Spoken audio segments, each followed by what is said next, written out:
ఎక్కడి నుంచి వచ్చారు? నేను కర్నూలు నుంచి వచ్చినాను. కర్నూలు నుంచి వచ్చారు. నేను 3 ఏళ్ళగాను ప్రార్థన చేసుకుంటాను. నాకు 3 ఏళ్ళగాను మ్యారేజ్ అయింది, కానీ నా గర్భఫలం ఇంతవరకు ఇవ్వలేదు. పోయిన సంవత్సరంలో అమ్మ తేజ వారికి అడిగి వచ్చినాను, కానీ పోయిన సంవత్సరం 4వ తేదీకి నాకు పేరు పెట్టి పిలిచినాడు అనమాట దేవుడు. నా గర్భఫలం ఇప్పుడు ఇచ్చినాడు అనమాట.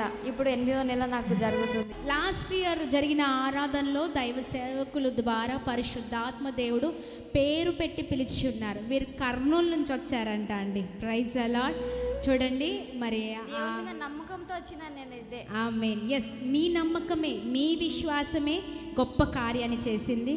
మరి చూడండి, 3 సంవత్సరాల తరబడి చాలా వేదనతో ఉన్నారు గర్భఫలం కొరకు. మరి గర్భం ఇంకా పిలిచాడేమనుకున్నాను, కానీ ఆగమూమెంట్లో మనిషి అని పిలిచాడు అమ్మా. అవునమ్మా, కానీ చాలా సంతోషం అనిపించింది. ఇప్పుడు చాలా సంతోషం అనిపించింది. మరి సేవకులు పేరు పెట్టి పిలిచిన తర్వాత వారు ప్రార్థన చేయించుకొని వెళ్ళి ఉన్నారు. మరి గర్భము తెరవబడుతుంది అనే మాటను దేవుడు తన నోటిన, అంటే సేవకుడు నోటిన ఉంచి ఆ విషయాలను బయలుపరిచిన తర్వాత వాళ్ళు ఎంతగానో సంతోషించి ఇక్కడ నుంచి వెళ్ళారండి. దాని తర్వాత ఆమె కన్సీవ్ అయ్యారు. ఈ రోజున మరి ఆమె 8వ నెల ప్రెగ్నెంట్తో వచ్చింది. గట్టిగా చప్పట్లు కొడదామా? ఒక్కదాన్నే వచ్చినాను. దేవుని పాయింట్స్ మరి చెప్పాలి కదా. ఒక్కదాన్నే వచ్చిన. ఎవరు మీ హస్బెండ్? ఎక్కడ? బ్రదర్ రండి.